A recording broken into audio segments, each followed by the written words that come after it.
नहमदुहु व नसल्ली अला रसूलिल करीम अम्मा बाद फ़अऊज़ु बिल्लाहि मिनश शैतानिर रजीम बिस्मिल्लाहिर रहमानिर रहीम।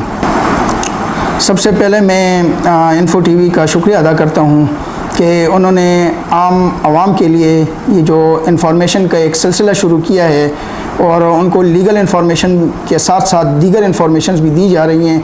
ये इन्फो टीवी का एक अच्छा इक़दाम है और ये जो है तो पब्लिक के लिए, आम आवाम के लिए जो है ये बहुत ही इनकरेजिंग है और बहुत ही इन्फॉर्मेटिव है।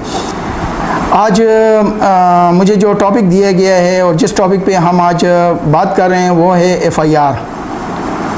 एफ़आईआर जो है तो फ़ौजदारी केसों में फ़ौजदारी केसों की बुनियाद एफ़आईआर पे रखी जाती है और एफ़आईआर बहुत ही एक अहम दस्तावेज़ है फ़ौजदारी केसों में।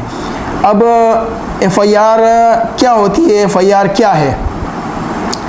सेक्शन 54 और section 154 of criminal procedure code यानी ज़ाब्ते फ़ौजदारी के दफ़ा 154 उसके नीचे एफ़आईआर दर्ज होती है।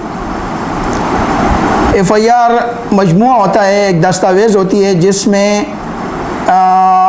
जुर्म के मुतालिक सारी इंफॉर्मेशंस होती है। जिस तरह के नाम से ज़ाहिर है, एफ़आईआर मजमूआ है फर्स्ट इंफॉर्मेशन रिपोर्ट, यानी किसी भी जुर्म के बारे में सरदस्त थाने में जाकर कोई भी एग्रीव्ड आदमी यानी जिसके साथ जुर्म हुआ हो वो जाकर सरदस्त अपने मकामी थाने में एफ़आईआर करवा सकता है। एफ़आईआर करवाने के दो तरीके हैं। एक, जिस आदमी के साथ ज़्यादती हुई हो वो जाकर ज़ुबानी तौर पर अपनी वो किस्सा, अपनी वो स्टोरी जो है वो जाके थाने में बयान करता है और उस स्टोरी को एफ़आईआर की शेप दे दी जाती है।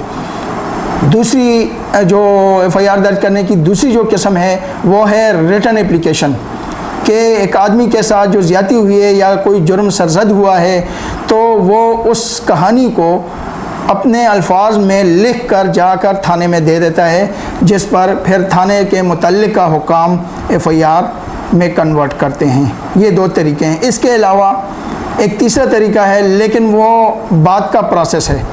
अगर 154 सेक्शन फ़ौजदारी के ज़ाब्ते फ़ौजदारी के सेक्शन 154 के नीचे अगर मुतल्लिका थाना आपकी एफ़आईआर नहीं काटता तो आपके पास तीसरा तरीका ये है कि आप डायरेक्ट आएँ और सेशन जज साहब को, आपका जो मुतल्लिका सेशन जज साहब हो उसको 22A के नीचे उसको दरख्वास्त दें। उसमें यही आप कंप्लेंट करेंगे कि चूँकि मैं सरदस्त फ़लाँ तारीख़ को थाने में गया हूँ लेकिन उन्होंने मेरी एफ़आईआर लेने से इनकार किया है, लिहाजा आप उनको डायरेक्शन दें कि मेरे ये हक़ाइक़ हैं, मेरे साथ ये ज़्यादती हुई है, मेरे साथ ये जुर्म सरज़द हुआ है, लिहाजा मेरी एफ़आईआर की डायरेक्शन दें मकामी थाने को कि वो मेरी एफ़आईआर काटे।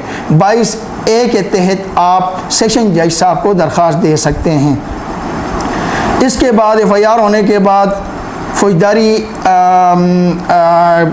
मुकदमात में जो है तो एफ़आईआर को इंतहाई बुनियादी अहमियत हासिल है। पूरे केस का दारोमदार उस एफ़आईआर पे होता है। एफ़आईआर में अपनी लवाज़मात होती हैं, उसका अपने एक नंबर होता है, उसमें डेट ऑफ ऑफेंस होता है, उसमें डेट ऑफ अकरेंस होता है, उसमें जो है तो इंफॉर्मेशन होती है मुल्ज़िम की या मुल्ज़िमान की पूरी इंफॉर्मेशन होती है, जराइम की नोयत की इंफॉर्मेशन होती है कि पाकिस्तान पीनल कोड के नीचे ये काबिल दस्तअंदाज़ी जुर्म सरज़द किए गए हैं।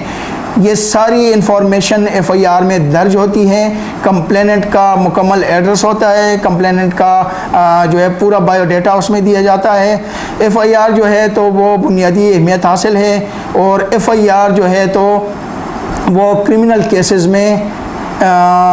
केसेस में जो है तो इसकी पूरी एविडेंशियरी वैल्यू बहुत ज़्यादा है। Thank you.